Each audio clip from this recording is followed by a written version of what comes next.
Hello बच्चों, राधे राधे। कैसे हो सभी? हाँ, पढ़ाई लिखाई चल रही कि नहीं? पढ़ लिख रहे हो? चलो बढ़िया है। तो कल हम लोगों ने क्लास 11th का दूसरा चैप्टर बायोलॉजिकल क्लासिफिकेशन ख़त्म कर लिया था। पढ़े कि नहीं? उसको रिवाइज़ किए?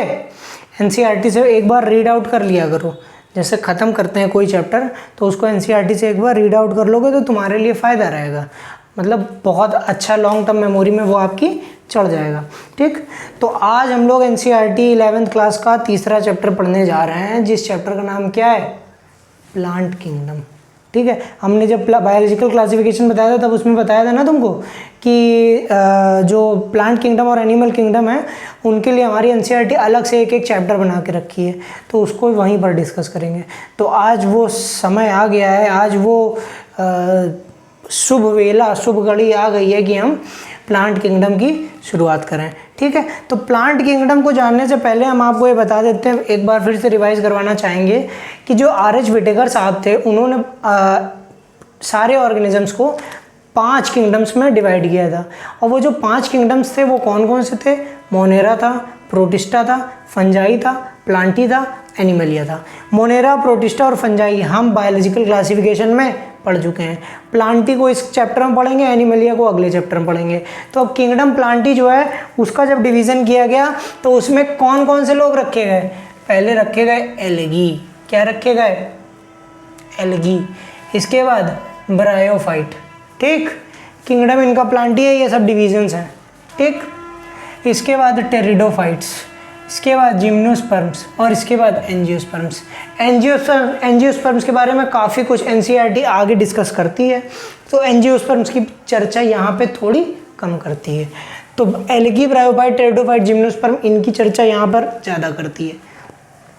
तो इनमें आज हम प्लांट किंगडम की शुरुआत जब करने जा रहे हैं तो इसके जो इंट्रोडक्शन में जो बातें लिखी हैं और उनमें से जो इम्पोर्टेंट बातें हैं वो बातें आपको बताएंगे। टैक्सोनॉमी के टाइप के बारे में बताएंगे, किस तरह से क्लासिफिकेशन किया जा रहा है, और एल्गी की शुरुआत करेंगे। एल्गी की क्लासेस नहीं बताएंगे, एल्गी की कौन कौन सी क्लासेस हैं आज, वो कल की क्लास में डिस्कस करेंगे। लेकिन आज हम एल्गी क्या होती है, एल्गी के कैरेक्टर्स क्या हैं, और इसके बाद एल्गी जो हैं वो उनकी इकोनॉमिक इम्पोर्टेंस हमारे से जीवन में क्या है। ठीक, इस बारे में हम आज डिस्कस करेंगे। जो जो पॉइंट्स एनसीईआरटी के हैं वो सब हमने मोस्टली सारे पॉइंट जो आपको याद करने योग्य हैं वो सब लिख दिए हैं, और वो सब ही हम आपको पढ़ाने जा रहे हैं, जिससे आपको नीट और बोर्ड्स दोनों में हेल्प मिल सके। तो चलिए भाई साहब, आज की क्लास शुरू करते हैं। ठीक है, तो सब लोग, जो भी किसी को भी नींद आ रही हो तो मुंह धुल लेना, ऐसे करके कोई नहीं बैठेगा। फ़ोन दूर सामने रखिए और कॉपी पेन निकाल लीजिए, नोट्स बनाते रहिए। ठीक है, चलिए देखते हैं। तो अर्लीस्ट क्लासिफिकेशन की जब हम बात करते हैं तो अर्लीस्ट क्लासिफिकेशन जब हमने किया, शुरुआत किया, तो उसमें हमने आर्टिफिशियल क्लासिफिकेशन यूज़ किया। अब आर्टिफिशियल क्लासिफिकेशन है क्या? उसमें हमने वेजिटेटिव कैरेक्टर देखे और मॉर्फोलॉजिकल कैरेक्टर, वेजिटेटिव कैरेक्टर और सेक्सुअल कैरेक्टर्स को एकदम साथ में कंसीडर करके हमने क्लासिफिकेशन कर दिया। हमने नहीं किया, लिनियस साहब ने किया था ये वाला आर्टिफिशियल क्लासिफिकेशन, लेकिन ये उतना मज़ा आया नहीं, उतना जमा नहीं साइंटिस्ट लोगों को, है ना। तो देखो इन्होंने किस चीज़ के इसमें देखे थे अर्लीस्ट क्लासिफिकेशन जो थे, उन्होंने केवल सुपरफिशियल, मतलब ऊपर के छिछले मॉर्फोलॉजिकल कैरेक्टर्स को डिस्कस किया। ठीक है, जैसे कि हैबिट क्या है प्लांट की, कलर क्या है, नंबर क्या है, शेप ऑफ लीव्स क्या है, नंबर ऑफ लीव क्या है, कलर कौन से कलर की लीव्स हैं। ठीक, वेजिटेटिव कैरेक्टर्स, और ऑन एंड्रोसियम के बेसिस पर हमने आर्टिफिशियल सिस्टम ऑफ क्लासिफिकेशन दे दिया। हमने नहीं, किसने दिया? लीनियस चाचा ने दिया, लीनियस। ठीक, लीनियस चाचा ने आर्टिफिशियल क्लासिफिकेशन सिस्टम दिया। लेकिन भैया साइंटिस्ट इससे संतुष्ट हुए नहीं। अब जब हुए नहीं तो क्यों नहीं हुए? इसमें क्या खामियां थी? इसमें जो खामियां थी वो ये 2 खामियां थी। ठीक, इन्होंने क्या किया, क्लोजली रिलेटेड स्पीसीज जो थी, क्लोजली रिलेटेड स्पीसीज थी, उनको क्या कर दिया? अलग अलग कर दिया। मतलब जिनको आसपास होना चाहिए था, क्योंकि बहुत वेरी फ्यू कैरेक्टर्स इन्होंने देखे थे, सारे कैरेक्टर तो देखे नहीं, वो भी कौन से मॉर्फोलॉजिकल और सेक्सुअल कैरेक्टर देखे, वेजिटेटिव और सेक्सुअल कैरेक्टर्स, और बहुत थोड़े से कैरेक्टर देखे, तो उसमें उतनी ज़्यादा क्लैरिटी इन लोगों को मिल नहीं पाई, और उसके कारण कि इन्होंने मिली नहीं, तो इन्होंने क्लोजली रिलेटेड जो स्पीसीज थे उनको भी सेपरेट कर दिया, अलग अलग जगह पर रख दिया। तो भैया ये कहाँ की बात हो गई, जो जिनको एक साथ होना चाहिए था उनको आपने अलग अलग रख दिया, तो ये कोई भैया बात थोड़ी नहीं हुई, तो इसलिए इनको यहाँ सिरे से नकार दिया गया। इसके बाद एक और बात कर दी, इन्होंने इक्वल वेटेज दे दिया, किसको किसको, वेजिटेटिव और सेक्सुअल कैरेक्टर्स को। अब ये देना क्यों गलत था, इस बारे में हम डिस्कस करते हैं। वेजिटेटिव कैरेक्टर्स में क्या आते हैं, फूल किस तरह का है, फूल जो है उसकी पत्तियों, उसकी पंखुड़ियों का कलर क्या है, और इसके बाद पत्ती जो है वो फोटोसिंथेटिक है कि नहीं है, पत्तियों का कलर क्या है, पत्तियां एक्रोपेटल सक्सेशन में लगी कि बेसिपेटल सक्सेशन में लगी, ये सब जो है ये सब वेजिटेटिव कैरेक्टर्स हैं। लेकिन ये सब जो वेजिटेटिव कैरेक्टर्स हैं ये सब बहुत ही आसानी से क्या होते हैं, चेंज हो जाते हैं। कैसे चेंज हो जाते हैं, कैसे चेंज हो जाते हैं, इन्वायरमेंट जो होता है ये इनको सबको चेंज कर देता है। क्यों, अब जैसे डेजर्ट में है तो वहाँ पे भैया पत्तियाँ छोड़ दो, उनके ऊपर कवरिंग लगा दो, जिससे कि उनके ऊपर किसकी कवरिंग लगा दो, उनके ऊपर जिलेटिनस कवरिंग लगा दो, जिससे कि ट्रांसपिरेशन कम हो जाए, है ना, क्यूटिन की लेयर जमा दो, क्यूटिकल की लेयर, उससे ट्रांसपिरेशन कम हो जाए। ठीक है, तो अब भैया ये हर जगह तो सेम हो नहीं सकता, तो क्योंकि ये वेजिटेटिव कैरेक्टर जो हैं ये क्या होते हैं, इजीली इफेक्ट हो जाते हैं, किससे, इन्वायरमेंट से। तो भैया नेचुरल सिस्टम ऑफ क्लासिफिकेशन आ गया, किसने दिया, बेंथम और हुकर साहब ने दिया, किसने दिया, बेंथम और हुकर साहब ने दिया।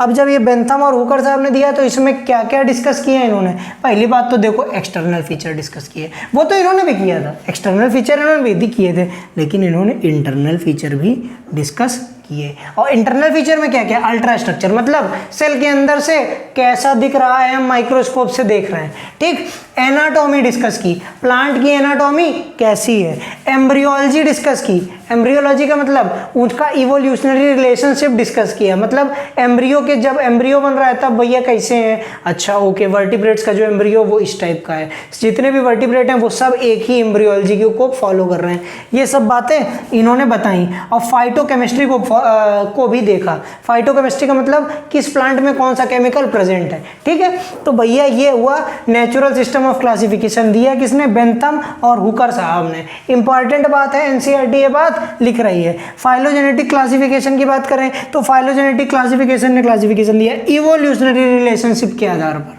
किसके आधार पर, इवोल्यूशनरी रिलेशनशिप। पहले जो ऑर्गेनिज्म आया उसको पहले प्रायर क्लास में रखा गया, जो बाद में आए उनको एडवांस क्लासेस में रखा गया, जो पहले आए उनको एडवांस क्लासेज में नहीं रखा गया, उनको प्राइमरी पुरानी क्लासेज में रखा गया।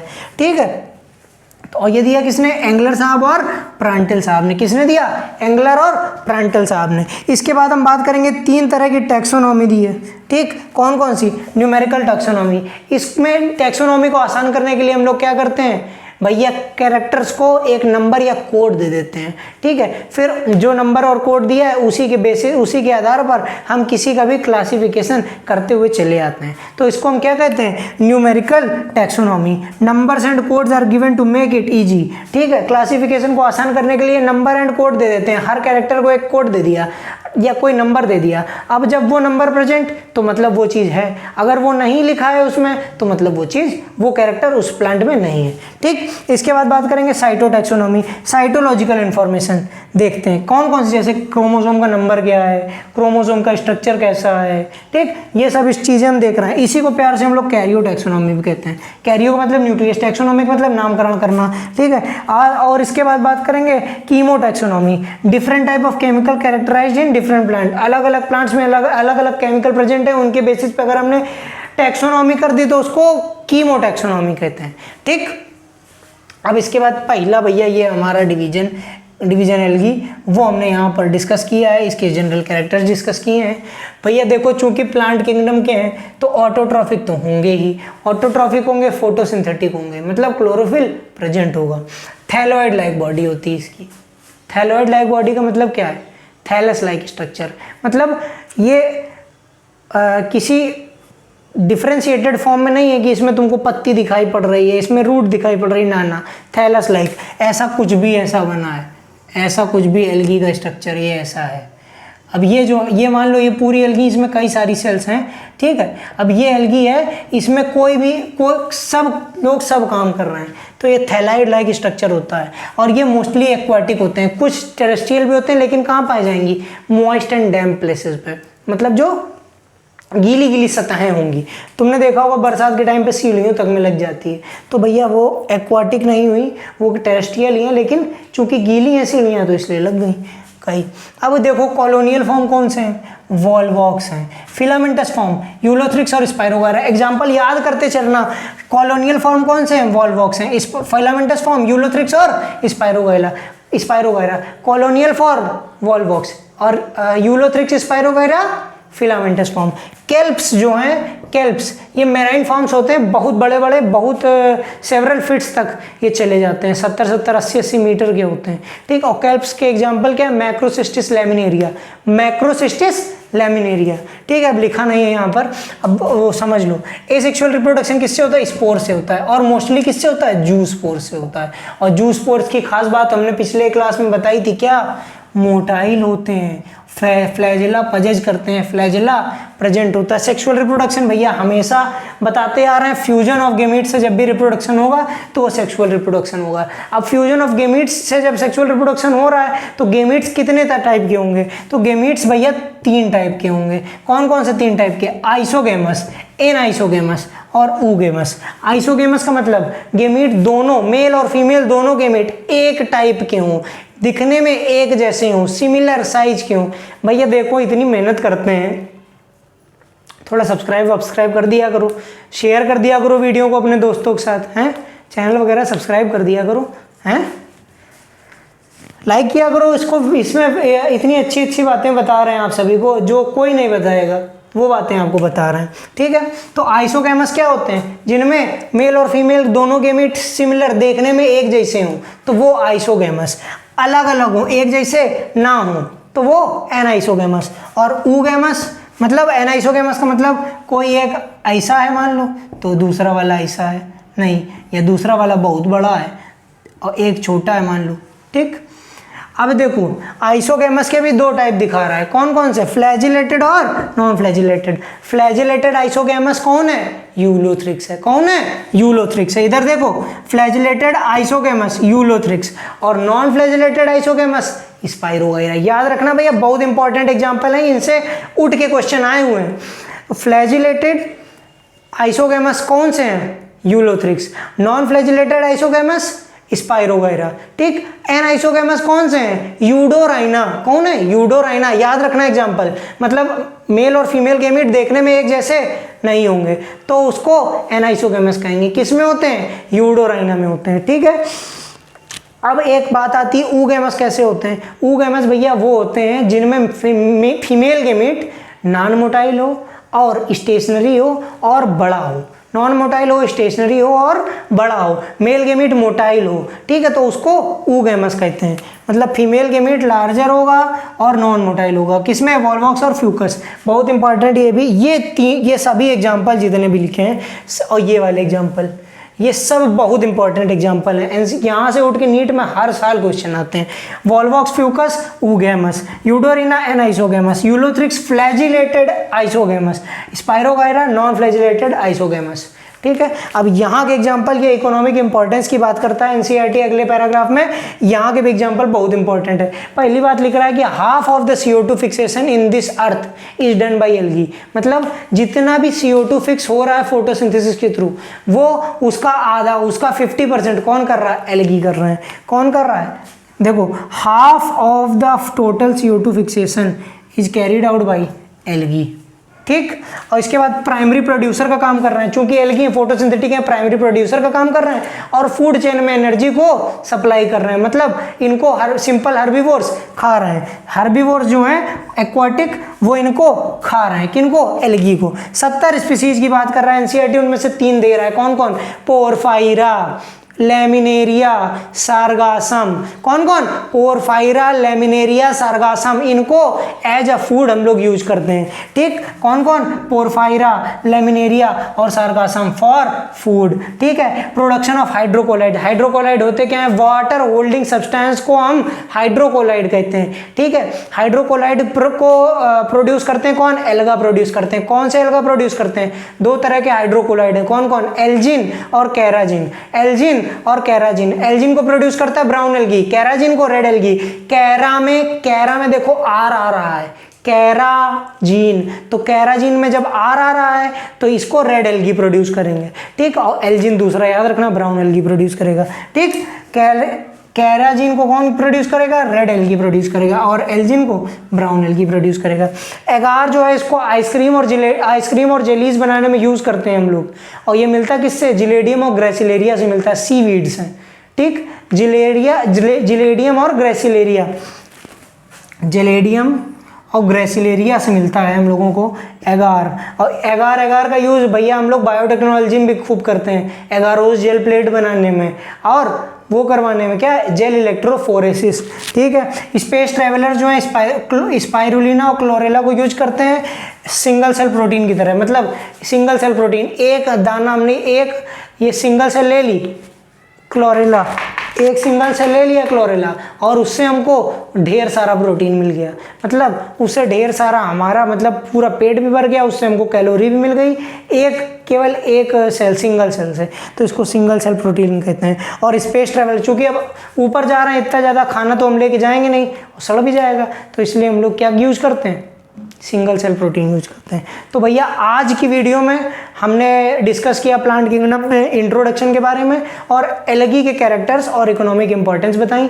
आज की ये जो वीडियो है, इससे अगर आपको कोई भी वैल्यू मिल रही है तो प्लीज़ इस वीडियो को शेयर करें। जितने ज़्यादा बच्चों तक आप इस वीडियो को पहुँचाएंगे, भैया ऐसा मत किया करो कि भैया खाली हम ही पढ़ ले हैं, थोड़ा भैया इस गरीब आदमी का भी भला हो जाए, हैं। तो इसको जितना ज़्यादा हो सके इसको शेयर करें, और इसको इस चैनल को आप सब्सक्राइब करें, वीडियो को लाइक करें। ठीक है भैया, और व्यू टाइम थोड़ा बढ़ाएं, और छोटे वीडियो बनाते हैं हम। ऐसा नहीं है कि हम वीडियो बहुत लंबे बनाते हैं कि आपको बहुत घंटा 1.5 घंटा लगे देखना पड़े, हैं। तो छोटे वीडियो क्रिस्प कंटेंट है, आप देखें इसको, और इसको तुरंत से नोट्स बना करके आधे घंटे में फिनिश कर दें, है ना। तो भैया इसको थोड़ा चैनल को प्रमोट करें, सब्सक्राइब करिए और शेयर करिए। ठीक है, तो आज की वीडियो में बस इतना ही, और अगली वीडियो में फिर से मिलेंगे। राधे राधे, जय श्री राम।